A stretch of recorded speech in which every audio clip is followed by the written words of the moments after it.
नमस्कार दोस्तों, स्वागत है आपका हमारे YouTube चैनल साहू स्टॉक बोल पे, जहां हम शेयर मार्केट की बातें करते हैं सरल भाषा में।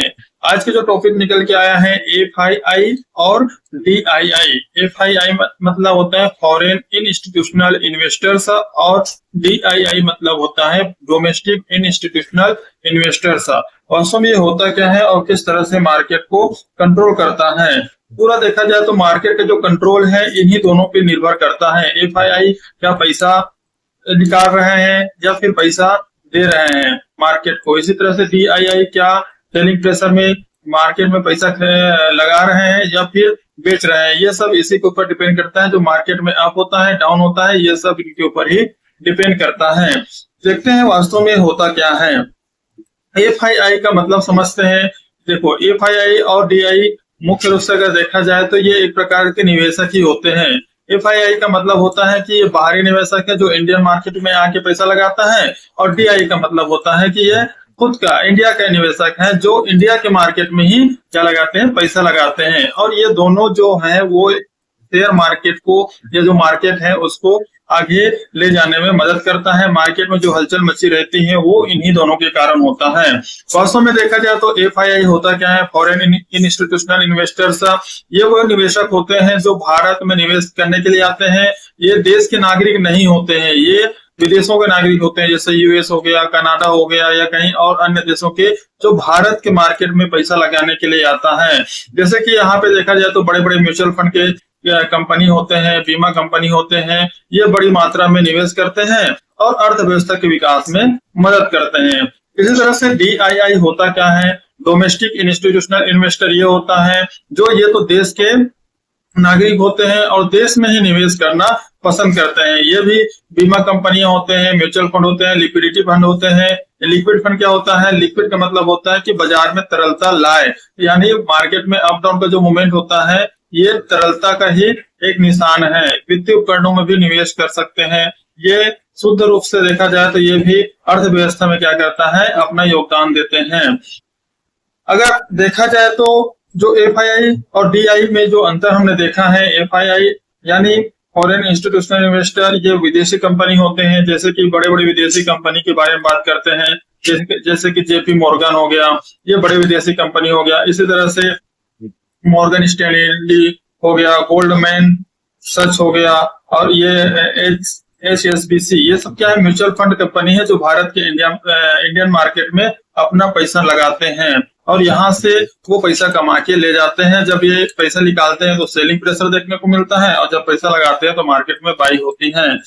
ये बड़े बड़े हेजिंग फंड या पेंशन फंड वाले इन्वेस्टर होते हैं जो इंडिया में करोड़ों अरबों रुपए इन्वेस्ट करते हैं। स्टॉक बॉन्ड, म्यूचुअल बॉन्ड के जरिए ये पैसा लगाते हैं। अब ध्यान से देखना कि इसका काम क्या होता है। अब जैसे कि FII आया, ये जो फॉरेन इंस्टीट्यूशनल आया इंडियन मार्केट में, अब ये क्या करेगा, ये करेगा कि अगर बाइंग करेगा तो मार्केट में क्या आएगा, मार्केट का जो मूवमेंट है वो ऊपर की ओर देखने को मिलेगा कि मार्केट अब क्या है, चढ़ रहा है, ये देखने को मिलेगा। अब ये सेलिंग कर दिया तो सेलिंग करने पर क्या होगा, मार्केट धीरे धीरे क्या हो जाएगा, गिर जाएगा।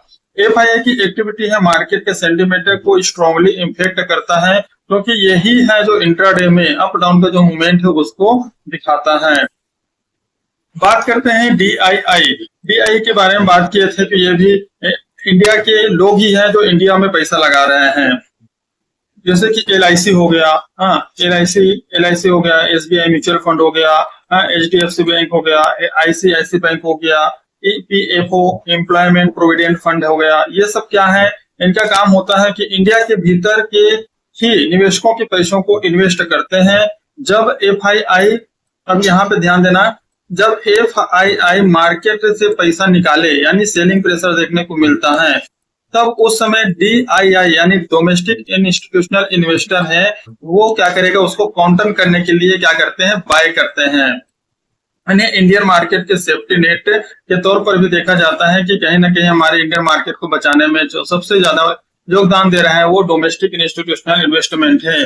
पहले ये जो है वो इंटरेस्ट कम लेते थे मार्केट में, लेकिन अभी जिस हिसाब से अकाउंट खुले जा रहे हैं, डीमेट अकाउंट खुले जा रहे हैं, लोगों का इंटरेस्ट मार्केट की ओर बढ़ा जा रहा है, तो इससे क्या है, लोग इसमें भर भर के आ रहे हैं। तो डोमेस्टिक इंस्टीट्यूशनल इन्वेस्टर है, बड़े बड़े जैसे LIC हो गया, SBI म्यूचुअल फंड हो गया, ये सब इसमें इंटरेस्ट लेना शुरू कर रहे हैं। और ये क्या करते हैं कि कहीं कोई दूसरे इनको पैसा देता है तो ये मार्केट में लगाने का काम करता है। तो जैसे अगर इनको प्रॉफिट होगा तो सिंपल सी बात है, जो पैसा दिया उनको भी प्रॉफिट मिलता है। अब सवाल आता है कि ये दोनों मिलकर मार्केट को कैसे प्रभावित करता है। अब हम एक उदाहरण से समझते हैं, यहाँ पे ध्यान देना। एक उदाहरण ये है कि अगर FII क्या करता है, अगर ये लगाता है 2000 करोड़ रुपया, क्या करता है मार्केट से निकाल देता है, सेलिंग कर देते हैं, और उसी समय DII है वो 1800 करोड़ रुपया क्या करते हैं, बाइंग करते हैं। तो इसमें क्या होगा, मार्केट है वो न्यूट्रल होगा, थोड़ा सा सेलिंग प्रेशर आ गया लेकिन ये न्यूट्रल होगा, क्योंकि FII ने जहां पैसा निकाला वहीं DII ने क्या कर दिया है, उसको कंट्रोल कर दिया है। इसलिए मार्केट को न्यूट्रल करने में योगदान DII देता है। लेकिन अगर दोनों सेलिंग करे, माना कि मार्केट अगर चल रहे हैं, अगर दोनों सेलिंग करे तो मार्केट में एक तेजी से पैनिक सेलिंग देखने को मिलती है।